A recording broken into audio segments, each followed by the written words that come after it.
Hello everyone, welcome back to my channel. Thank you guys for stopping by. So in today's tutorial, we'll be learning how to make this spiral ruffles.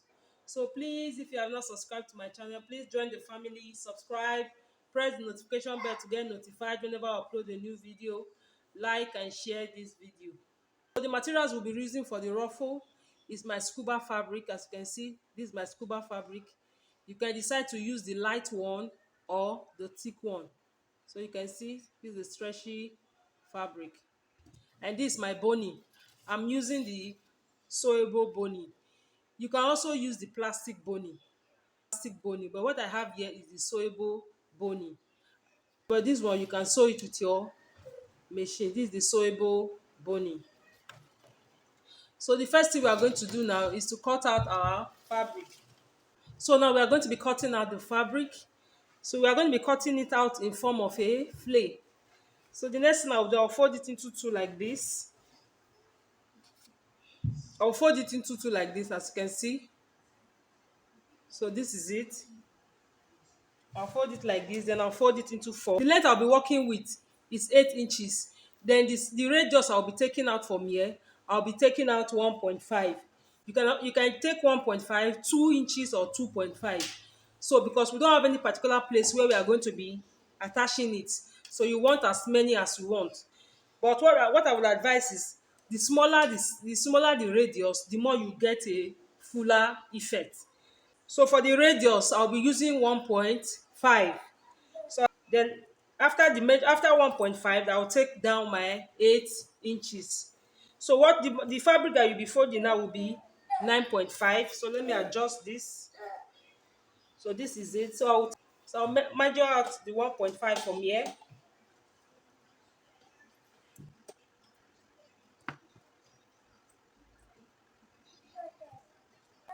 So this is my 1.5. Then from this point, I'll measure down my 8 inches.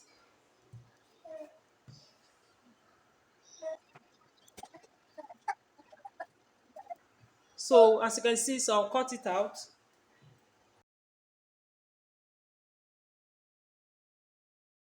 So after cutting out, this is what we have. So I'll be cutting out what I have here. I'll be cutting out two more to make it three. You can cut as many as you want. It just depends on the style you're making. So you can cut this particular flay. You can cut up to 6, 7, 4. So it depends on the design you're making. So I'll be cutting extra two to make it three. So I've cut it out, as you can see. So the next thing I'll be doing now, I will just cut it. So the next thing I'll be doing now, I will just cut it.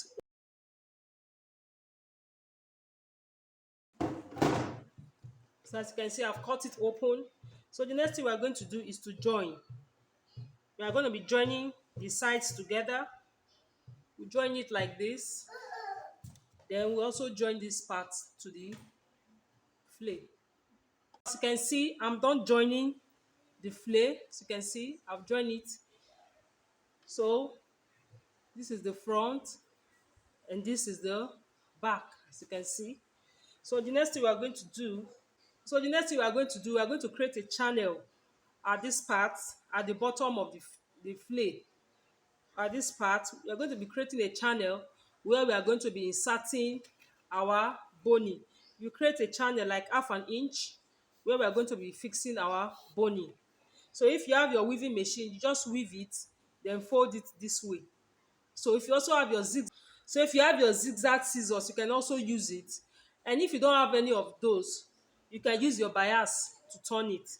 So that's what I will be using. So I'll be using my bias to turn it. I'll sew it like this from the front.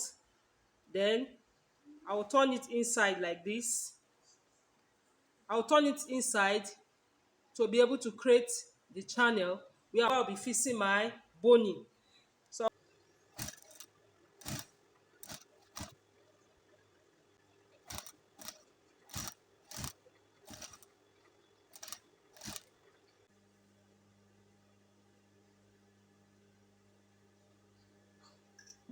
So the next thing we are going to do is to fix our boni on this part like this.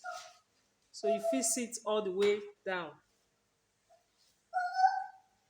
So when fixing the boni, I apply a little force.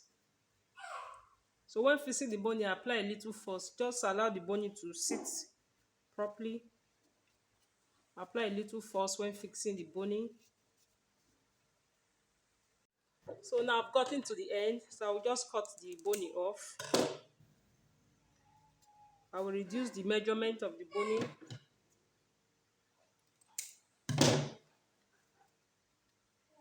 Shift it inward. Then I'll fold this part inward like this. So guys, this is the final look of our ruffles, as you can see. So at this point, you can style it whatever way you want to style it. So at this point, you have to be creative with your design. You can either use your needle and thread. Use your needle and thread to draw your gathers at this point. Then gather it together, or you place it on the particular part of the dress you are working with. Then you can start stitching. You can stitch it down, so you can see. So this is the final look of the spiral ruffle. Very beautiful. You can use this for your, you can attach this on your off shoulder. You can use it as a sleeve. Just be creative with your design. So if you have learned one or two things from this tutorial, please don't forget to like, share and subscribe. Thank you for watching. See you in my next tutorial. Bye.